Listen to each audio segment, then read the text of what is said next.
தஞ்சை மாவட்டம் ராஜகிரியிலிருந்து முபீனா பேகம் அப்படிங்கிறவங்க கேட்கிறாங்க. என்ன கேட்கிறாங்கன்னா, என்னுடைய கேள்வி, நகைக்கு ஜக்காத்து கொடுக்க கடமையான நிலையில் இருக்கிறேன். ஒரே தடவையில் முழுமையாக கொடுக்க வேண்டுமா அல்லது சிறுக சிறுக நிறைவேற்ற 1 அல்லது 2 வருடம் என்ற காலக்கெடு எதுவும் மார்க்கத்தில் உள்ளதா? கடந்த நோன்பில் அன்றைய தங்க விலையை கணக்கிட்டு கொஞ்சம் ஜக்காத்து கொடுத்தேன். தங்கத்தின் விலை ஏறுவதும் இறங்குவதுமாக உள்ளதால் நான் மீதம் கொடுக்க வேண்டிய ஜக்காத் தொகையை முன்பு கணக்கிட்டபடி கொடுக்க வேண்டுமா அல்லது ஒவ்வொரு தடவைக்கும் தங்கத்தின் விலையை நிர்ணயித்து தர வேண்டுமா? தெளிவான விளக்கம் தரும்படி கேட்டுக்கொள்கிறேன் இருக்காங்க. அதாவது ஜக்காத்தை பொறுத்த வரைக்கும் நமக்கு ஒரு பொருளுக்கு ஒரு தடவை தான் நமக்கு கடமை. ஒரே பொருளுக்கு திரும்ப திரும்ப திரும்ப திரும்ப கடமைங்கிறது நமக்கு ஆதாரம் கிடையாது. குர்ஆன்லயும் அப்படி தெளிவா சொல்லப்பட இல்ல, ஹதீஸ்லயும் சொல்லப்படல. ஏறக்குறைய இந்த வகையில பார்த்தோம்னா ஒரு ஹஜ்ஜி மாதிரி. ஆனா ஹஜ்ஜி ஒரு மனுஷனுக்கு ஒரு தடவை கடமையாகும். ஜக்காத்தை பொறுத்த வரைக்கும் அந்த பொருளுக்கு ஒரு தடவை கடமை. புதுசா பொருள் வந்துச்சுன்னா அதுக்கு நம்ம கொடுக்கணும். இப்ப உதாரணமா 100 பவுன் நகை என்கிட்ட இருக்குன்னு வைங்க. இந்த 100 பவுன் நகைக்கு நான் ஜக்காத்து கொடுக்க கடமைப்பட்டுட்டேன். இந்த 100 பவுன் நகைக்கு இன்னைக்கே கொடுக்கணுமா? இன்னைக்கே எனக்கு கடமை ஆயிடுச்சுதான். ஆனாலும் ஒரு மாசம் கழிச்சு கொடுத்துட்டாலும் அந்த கடன் நிறைவேறும். ஒரு வருஷம் கழிச்சு கொடுத்தாலும் இந்த கடன் நிறைவேறும். 5 வருஷம் கழிச்சு கொடுத்தாலும் கணக்கு வைத்துக் கொண்டு சரி 100 பவுனுக்கு 2.5 பவுன், 2.5% எவ்வளவு? 2.5 பவுன்.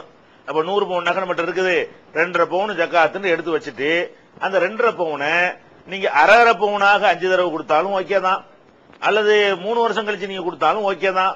அதுல ஒரு மாற்றம் கிடையாது. ஆனா மூத்து எப்ப வேண்டாலும் வந்துடலாம். நம்ம என்ன பயப்படணும்? 100 பவுன் அல்ல தந்திருக்கிறான்ல, 100 தானே 2.5 கொடுக்க போறோம். இன்னைக்கு கொடுத்துட்டோம்னா பிரச்சனை இல்லைங்க. கொடுக்காம இறந்துட்டோம்னு சொன்னா 5 வருஷம் நம்ம இருப்போம்னு கேரண்டி இருக்குதா? 2 வருஷம் நம்ம இருப்போம் ஏதாவது உத்தரவாதம் இருக்குதா? இப்ப ஹஜ்ஜி எனக்கு கடமையாவது, கடமையானா உடனே செஞ்சிடணும். நம்ம அதுக்கு அனுமதி கிடைக்கல, அந்த மாதிரி காரணத்தினால இல்லாம போனா நல்லா பிடிக்க மாட்டான். ஆனா முயற்சியே பண்ணாம இருந்து வசதியும் இருந்து ஹஜ்ஜி செய்யாம மூத்தாயிட்டோம்னு சொன்னா அப்ப என்னவாயிரும்? அந்த கடமைக்கு நம்ம பதில் சொல்லி ஆகணும். ஆனா ஹஜ்ஜி கடமையாய் 10 வருஷம் கழிச்சு கூட ஹஜ்ஜி செஞ்சா கூட அந்த கடமை நிறைவேறும். ஆனா 10 வருஷம் நான் இருக்குன்னு சொல்ல முடியுமா? இந்த மாதிரிதான் நகைகளுடைய ஜக்காத்தை பொறுத்த வரைக்கும் அந்த பொருளுக்கு ஜக்காத்து கடமையாகி விடுகிறது. சாவுறதுக்குள்ள கொடுத்தா போதும், அதான் விஷயம்.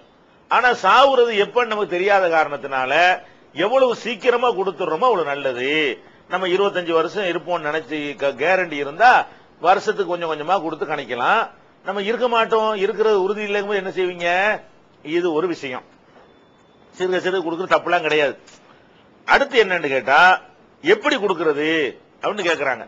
தங்கத்துக்கு ஜக்காத்து கொடுப்பதா இருந்தால் அன்றைக்கு உள்ள மதிப்பை கவனிச்சு நீங்க கொடுக்கிறதா அப்படின்னு கேட்கறீங்க.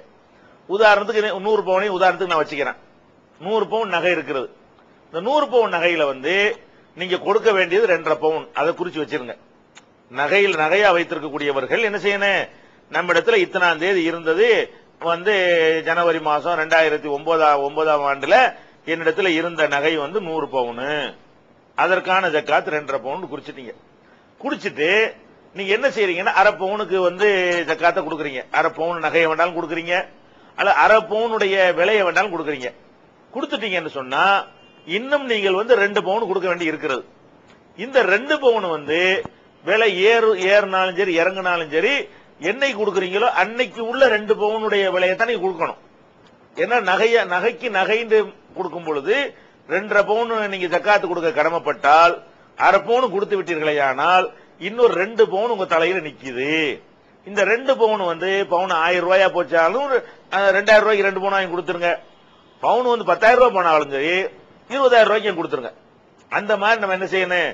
ஜக்காத்தை கொடுத்து முடிக்கணும். நகையை கொண்டு கொடுப்பதா இருந்தா அப்படித்தான் கொடுக்கணும். பணமாக நீங்க கணக்கு பண்றதா இருந்தா என்ன செய்யலாம்னு கேட்டா அன்னைக்கே கணக்கு பண்ணிடணும்.